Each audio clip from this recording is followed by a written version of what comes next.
इस नव वर्ष के शुभ अवसर पर दिल्ली में हमारा आना हुआ और आप लोगों ने जो आयोजन किया हुआ है, ये एक बड़ी महत्वपूर्ण घटना होनी चाहिए।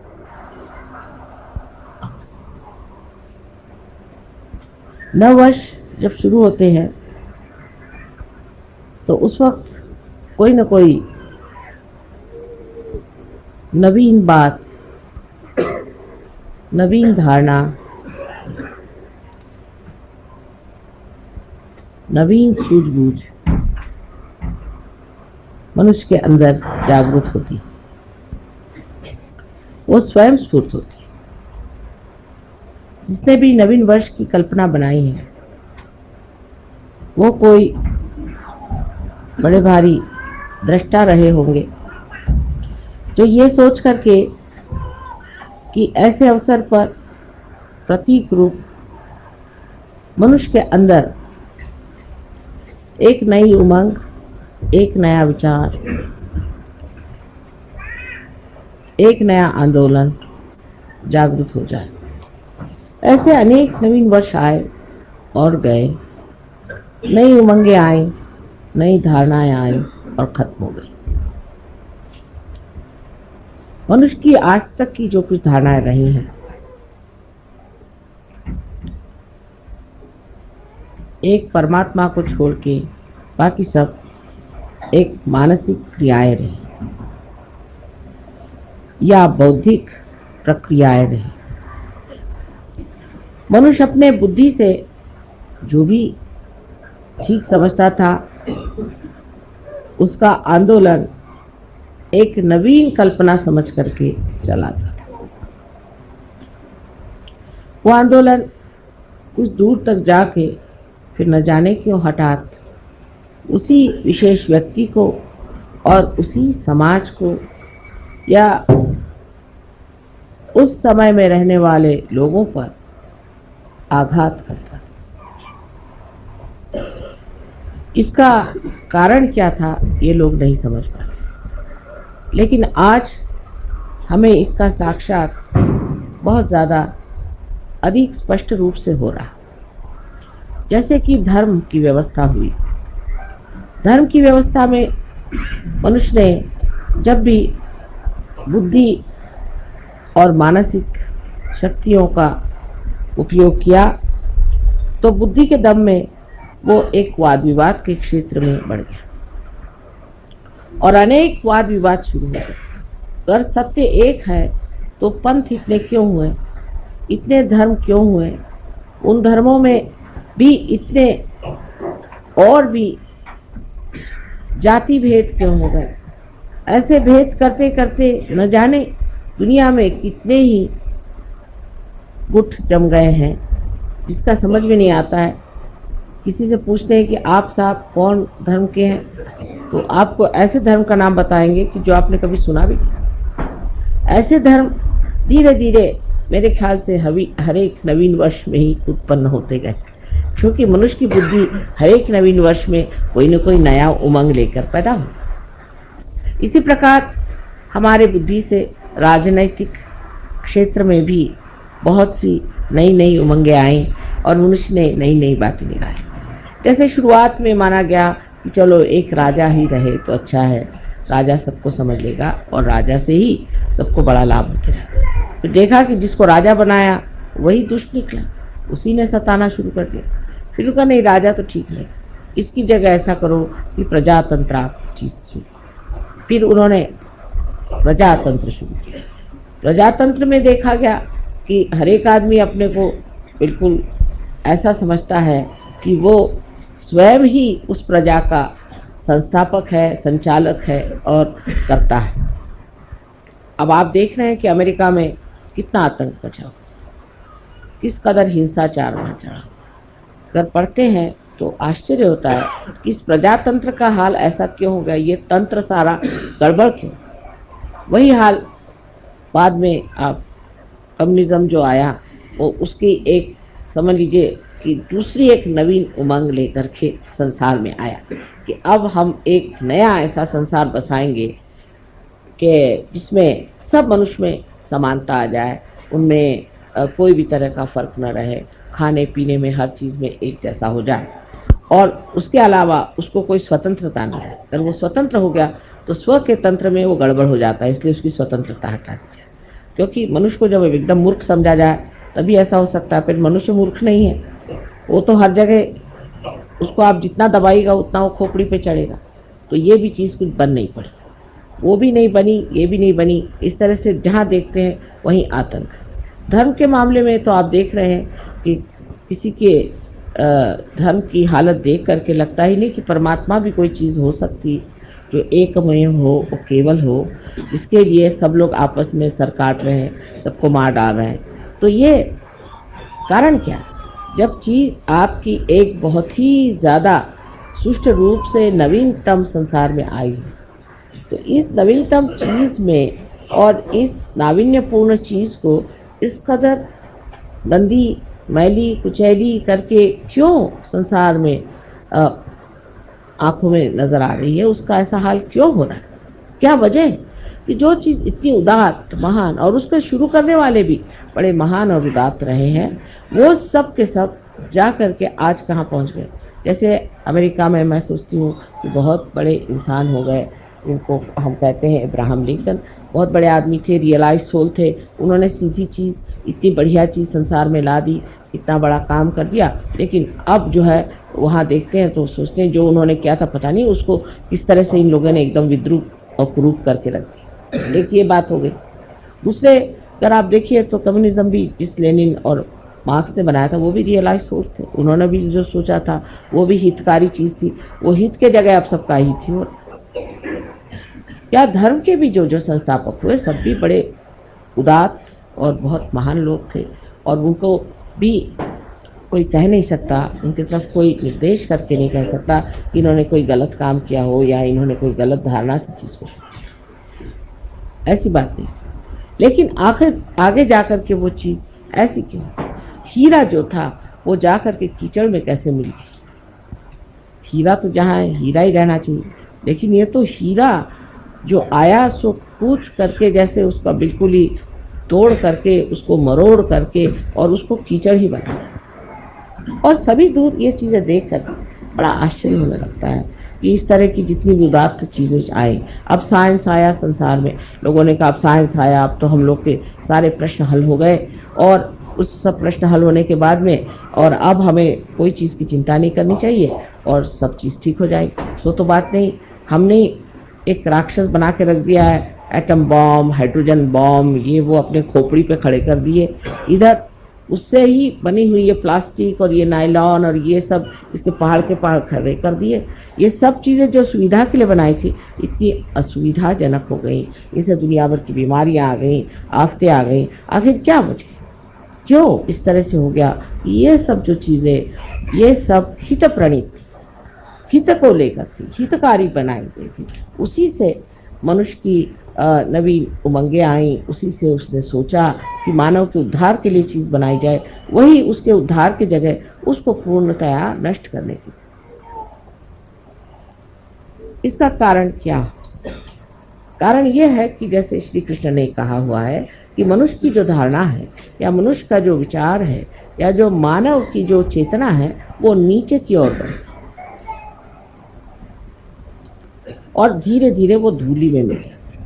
ये उन्होंने कहा नहीं, ये मैं कह रही, क्योंकि आज वो साक्षात है उसमें। श्री कृष्ण ने भी जो धारणाएं रखी वो भी धूली में मिली, राम ने जो रखी वो भी धूली में मिल गई। उसके बाद जिन्होंने भी कोई धारणा रखी जो कि बिल्कुल सत्य स्वरूप थी, सत्य का ही अंग प्रत्यंग थी, वो सब धूली में मिल गई। इसका कारण यह है कि जब ये मनुष्य के दिमाग के घड़े में पड़ती है तो उसमें कोई ऐसी विषारू वस्तु है कि जिससे ये सब चीज विष में हो जाती है। ये विषारी वस्तु क्या है जिससे इस तरह का कार्य होता है? वो है इसकी सीमाएं।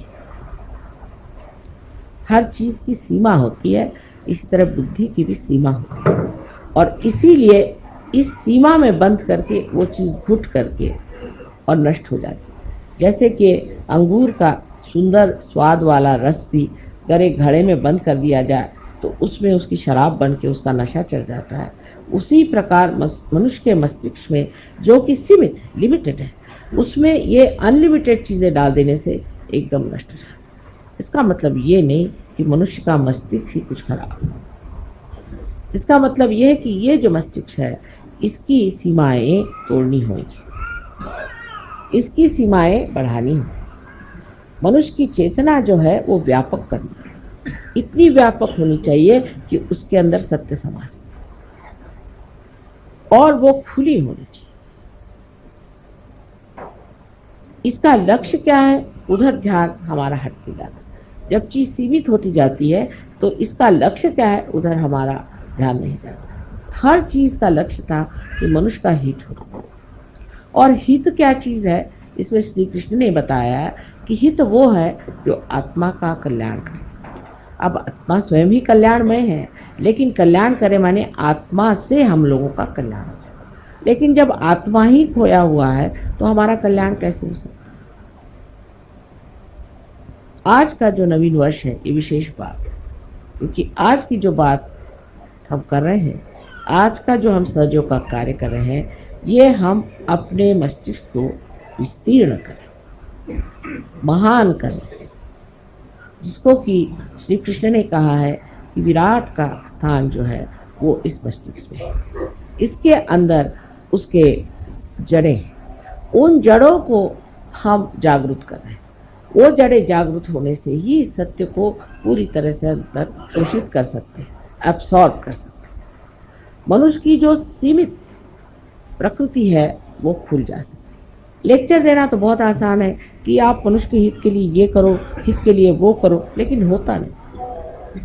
अंत में मनुष्य अपना हित नहीं करता, उल्टे अपना भी अहित कर सकता है और सारे समाज का भी अहित कर सकता है। इस मस्तिष्क को बढ़ाने के लिए सिर्फ एक ही तरीका है, वो है कि हमारे अंदर, हमारे हृदय में बसे हुए श्री आत्मा राम को जागरूक करना और उनके प्रकाश से हमारे बुद्धि को जागरूक करना, हमारे मस्तिष्क को जागरूक करना। सो कैसे होता है कि हमारे हृदय के अंदर जो आत्मा है वो साक्षी स्वरूप बैठा हुआ सब चीज देख रहा है। जिस वक्त कुंडलिनी, जिसे आप गौरी माता कहते हैं, जब जागृत हो जाती है तो मस्तिष्क में भेद करके यहाँ पर ब्रह्मरंध्र को छेदने के बाद यहाँ पर जो परमात्मा का वास है उसे आलोकित कर, परमात्मा का ही प्रतिबिंब हमारे हृदय में आत्मा सुन। जैसे ही हमारा आत्मा जागृत हो जाता है तो इस आत्मा के चारों तरफ ये 7 चक्र के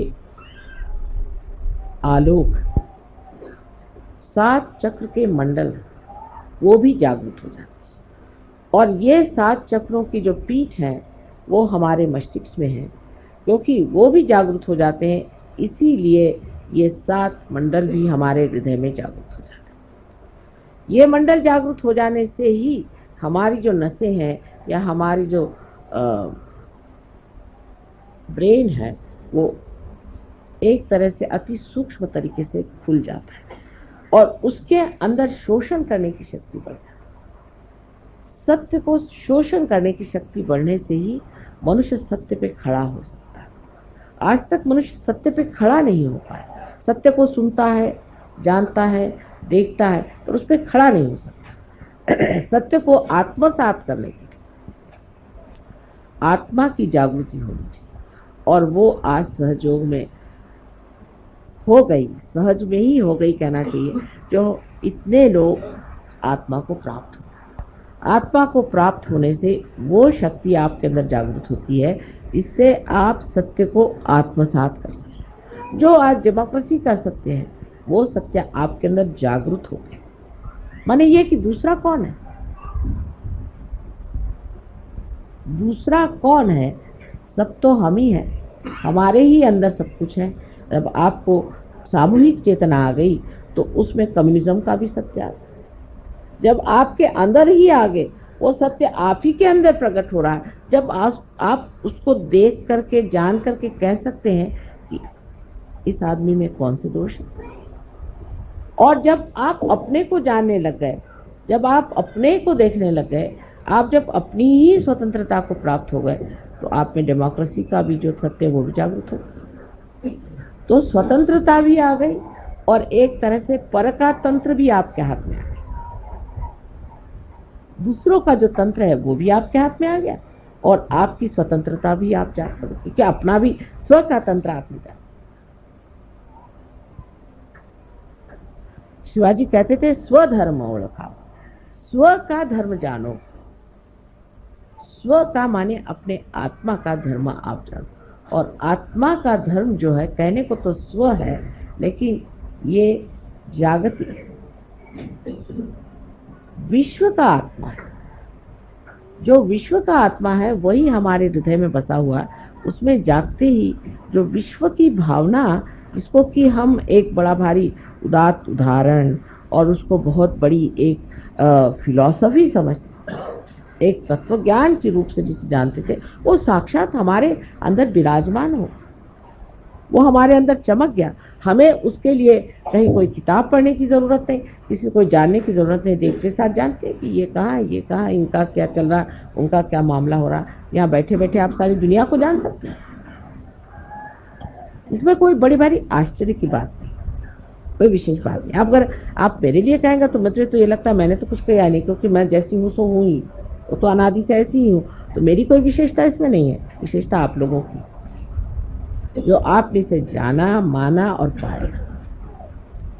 लेकिन सहयोग का ज्ञान प्राप्त करने पर उसका अंत नहीं होता। ज्ञान तो हो गया, ज्ञान होना माने आपके नर्वस सिस्टम पे उसे जाता, ये तो हो गया। नर्वस सिस्टम पे आप जानते हैं कि दूसरों को क्या शिकायत है और आपको क्या शिकायत है, ये तो ज्ञान प्राप्त हुआ।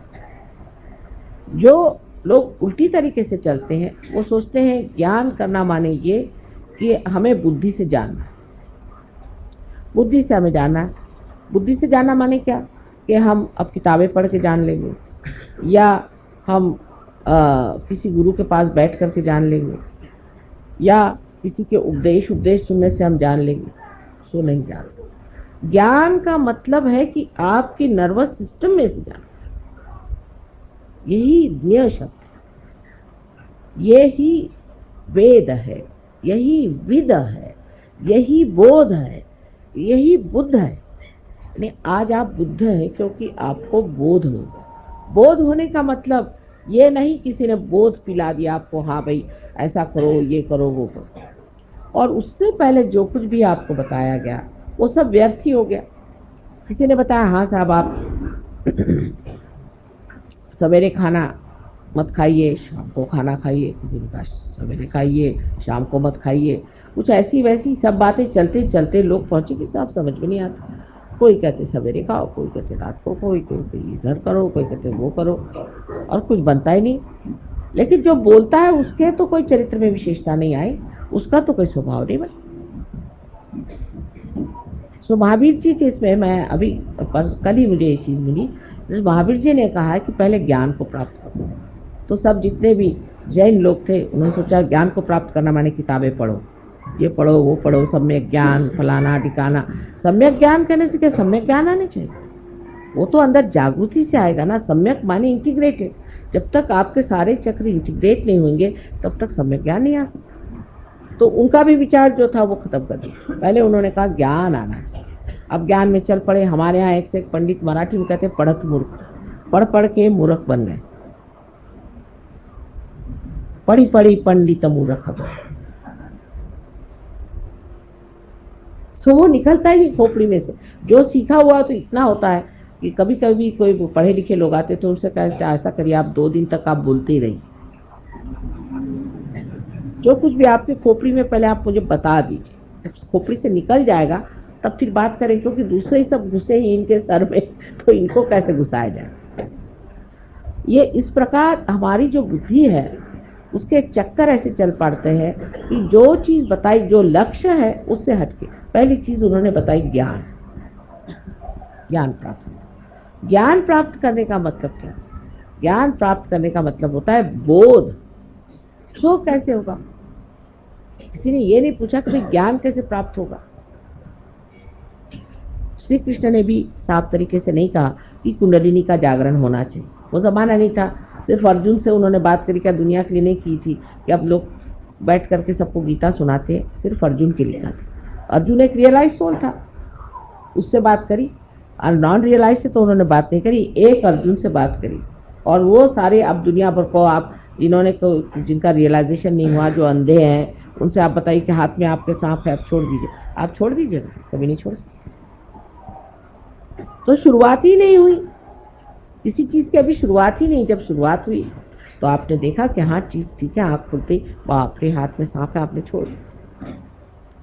लेकिन उल्टे लोग सांप ही को पकड़े रहेंगे जब तक अंधापन है। अंधेपन का मतलब है कि बोध नहीं है, आपकी नसों में अभी तक वो सामूहिक चेतना का बोध नहीं है। जब तक ये बोध एक नया आयाम, एक नया डायमेंशन है, ये जब तक आपके अंदर जागृत नहीं हुआ, कोई सा भी सत्य सुनने के लिए बड़ा अच्छा लगता है, एंटरटेनिंग जिसको कहते हैं, बड़ा मनोरंजन, लेकिन वो घुसता नहीं अंदर, वो बैठता नहीं अंदर। सुनने के लिए लेक्चर सुन लेंगे और जा करके जब वो खत्म हो जाएगा तो फिर जहाँ थे जैसे थे। अब पहली चीज जो बोध की हुई, तो बोध के बाद ही आपका चरित्र अपने आप बनता है। उसमें भी उन्होंने गड़बड़ कर दी कि चरित्र बनाओ, चरित्र बनाओ। चरित्र बनाने में उनका भी चरित्र बनाओ, किसी ने कहा अच्छा पगड़ी बांधो, किसी ने कहा काशाय वस्त्र पहनो, किसी ने कहा कि बोधी रखो, किसी ने ईसाइयों ने कहा कि वो इस तरह के हैट पहन के घूमो, पता नहीं क्या क्या। अब वो सब कर रहे, सारे कर्म कांड कर डाले और देखा कि नर्क की ओर घुसे चले जा रहे हैं सब कर्म कांड करके, सब नर्क की ओर रास्ता बना चला जा। कोई सा भी ऐसा धर्म मैंने आज तक नहीं देखा कि जो स्वर्ग की ओर आरोहण हो रहा, सभी नर्क की ओर सीधे चले जा रहे। ईसाइयों से कहा भाई तुम लोग शराब क्यों पीते हो? तो कहने क्यों साहब, शराब में क्या खराबी है? ईसा मसीह ने शराब बना करके और लोगों को पिलाई थी। मैंने कहा कब बनाई थी? कल एक शादी में गए थे, वहाँ लोगों को उन्होंने वाइन पिलाई थी। अब हिब्रू भाषा में वाइन कहते हैं इसके रस को, अपने द्राक्ष के रस को, अंगूर के रस को कहते हैं वाइन, हिब्रू भाषा। अब सोचिए कि अकल लगाने की बात है, जो एक क्षण में कोई चीज़ बन जाए वो कैसे अल्कोहल हो सकती है, वो शराब कैसे हो सकती है? अल्कोहल को तो सड़ाना पड़ता है, बगैर सड़ी हुई चीज़ होती है ना अल्कोहल। सड़ा हुआ अंगूर ही बना सकते हैं ना, वो सड़ने के लिए तो टाइम चाहिए। उन्होंने तो ऐसे हाथ रखा और दे दिया। जैसे आपके माँ के साथ भी हुआ, अभी हम रोम गए थे तो वहाँ जिस गवर्नमेंट ने काफ़ी मदद की और उन्होंने कहा कि इनका आप ब्रॉडकास्ट करिए, तो वो जो डायरेक्टर साहब थे उन्होंने कहा हमें आप पहले रियलाइजेशन दीजिए तब हम फिर आपका सब करेंगे। अच्छा ठीक है। तो हमने कहा अच्छा ज़रा पानी मंगाओ, पानी में हमने हाथ फेरा तो उन्होंने पिया, तो कहती पानी है क्या? मैंने कहा क्यों? नहीं ये तो पहले वाइन जैसे लग रहा है।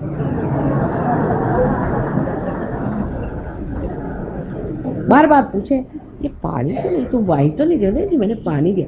अच्छा फिर पिए, फिर वो कहे बार बार, फिर उन्होंने अनाउंस भी किया। उसके बाद उनके टीवी में भी उन्होंने कहा साहब उन्होंने मुझे पानी में हाथ डाल के दिया तो वो वाइन के जैसा टेस्ट है। पर वो कहने लगे कि वाइन माने शराब के जैसे नहीं, अंगूर के रस। तो बना लिया। अब वो जब क्राइस्ट के बारे में बात करेंगे तो ऐसा लगता है कि वो कोई शराब खाने के इंचार्ज थे कि क्या, जिस तरह से